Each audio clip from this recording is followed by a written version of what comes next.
النهارده هعمل لكم البانيه بتتبيلتي الخاصه، والبانيه يعني تتبيله حلوه، يعني بيكون مقرمش من بره وطري من جوه، وهعرفكم ازاي هيطلع ذهبي بالشكل الحلو ده، ذهبي ومقرمش واصفر كمان، ومن غير ادوات كتير ولا خطوات كتير ولا دقيق ولا بيض ولا بقسماط، كله في خطوه واحده. وشويه مكرونه كده اي نوع تفضليه. النهارده عاملين شويه مكرونه سباكيتي، لو انت عايز تعملي اي نوع مكرونه عادي. لاول مره تشوفوني اشتركوا في القناه واعملوا شير ولايك للقناه. حابه تجيبي البانيه متقطع من عند الراجل بتاع الفراخ عادي، عايزه تقطعيه. هنا صدره الفراخ دي مش كبيره، فهحاول اقطعها على 3 قطع. حابه تعمليها اكتر، بس عامه هو لازم يكون سميك شويه، مش يكون رفيع، عشان رفيع لو هو رفيع بيتحرق بسرعه وبيكون عامل زي شيبسي كده، ومش طعمه مش بيكون مظبوط واحسن حاجه. اما لو سميك وكده بيكون، وبرده لو سميك بياخد وقت في السوا، وبرده مش بيكون احسن حاجه. فهو لازم يكون وسط بين الاتنين، وبيطلع معاكي تحفه جدا، وبياخد في التتبيله وبيشربها كمان. اول حاجه بالتتبيله، التتبيله دي حسب ما بتحبي. اول حاجه حطيت معلقتين من المستردة، كوبايه من الزبادي، شويه من الشطه السايله الحاره دي لو انت حباه بانيه حار. جبت بصلايه وعصرتها، عصرت ميتها وخدت ميتها مع طماطميه، وشويه من التفل كده برضو بيبقى معاكي حلو خالص. شويه من عصره ليمونه، وشويه من الكاتشب، ومعلقه من الثوم المفروم، ومعلقتين 3 من الزيت، بتقلبيهم مع بعض. معلقه من الملح، معلقه من الفلفل الاسود، معلقه من بهارات السبع بهارات، معلقه من ملح، كمون، فلفل اسود، بابريكا. لو حابه تزودي الشطه الحمراء عادي خالص، 7 بهارات، والاضافات اللي احنا قلناها قبل كده. بيطلع معاكي احلى بان احنا برضو مش عايزين نخليه سايل قوي، ولا هو خفيف ولا هو تقيل. هنفضل نقلب فيه، بيكون وسط كده بين الاتنين، وبيطلع تحفه. تقلبي شويه لغايه ما تكتلات الزبادي دي تروح، وبتروح عامه بتبقى حلوه. تقدري تستغني عن الزبادي بلبن، الزبادي واللبن عادي خالص. بس لو اللبن هتحطي لبن، تحطي معلقه دقيق ولا حاجه معاه.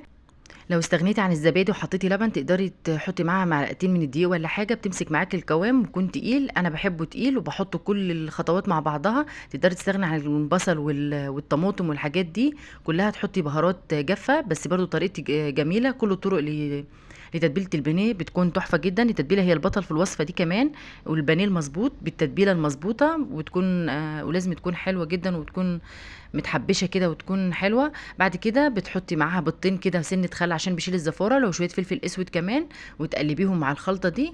كده الخلطه معانا متكامله، حطينا فيها كل حاجه وفي خطوه واحده.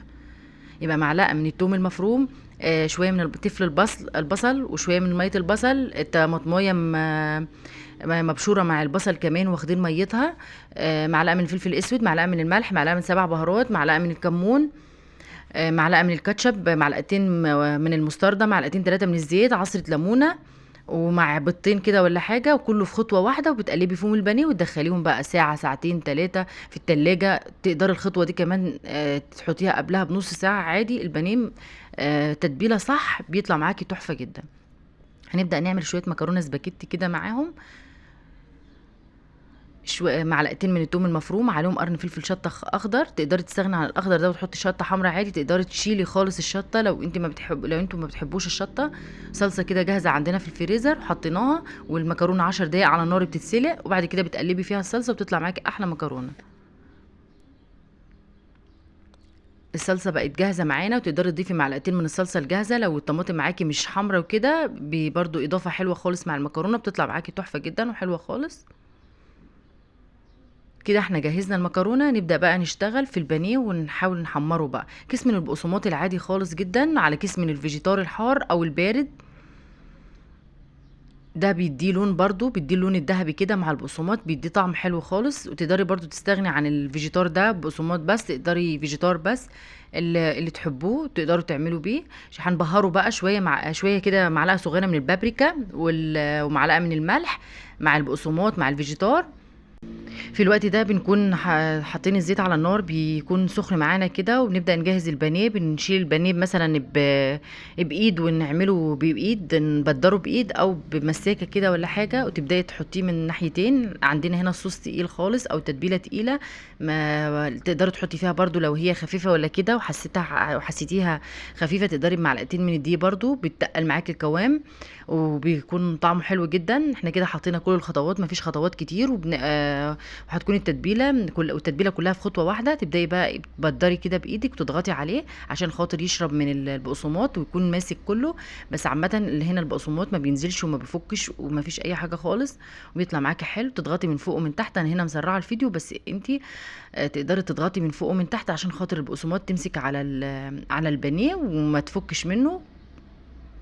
لو مشيتوا على الخطوات بتاعتي بتكون تحفه جدا.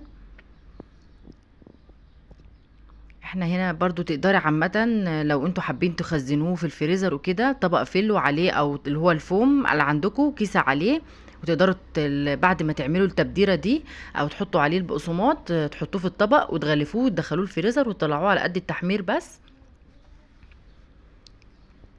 انا هنا بوريكم ان انا حطيت على طبق الفوم، تقدروا بقى تغلفوه وتدخلوه الفريزر وتطلعوه على قد التحمير بس، شويه عيش كده شويه مكرونه وبيكون جاهز معانا. او تقدروا كمان وهو في التتبيله تدخلوه الفريزر برضو. بس عامه للناس الموظفين واللي شغالين وكده تقدروا تعينوا البانيه على قد التحمير بس في اطباقه كده على قد التحمير، وبيطلع معاكم تحفه جدا واكنه لسه طالع وصابح كمان.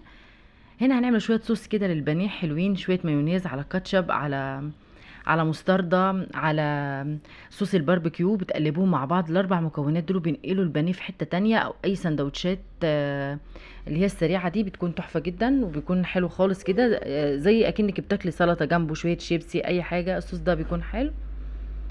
زيت غزير بقى وتولعي النار وتسخني الزيت، وبعد كده بتهدي تحطي البانيه وتهديه شويه يستوي بس دقيقه ولا حاجه، وبعد كده بتقلبيه وتعلي النار بيقرمش معاكي وبتطلعيه على مناديل وبيكون تحفه جدا.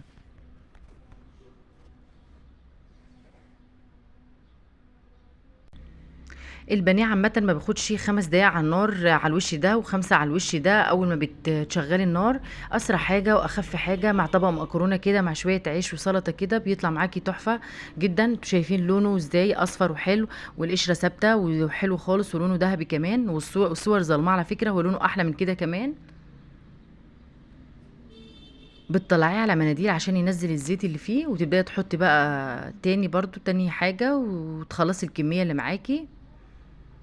هنقدمه مع شوية مكرونة كده وشوية بطاطس وشوية صوص كده. التتبيلة هي البطل في الوصفة دي، البانيه المظبوط والصح بيكون مقرمش من بره وطري وهش من جوه، وبيكون بيقرمش معاكي كده.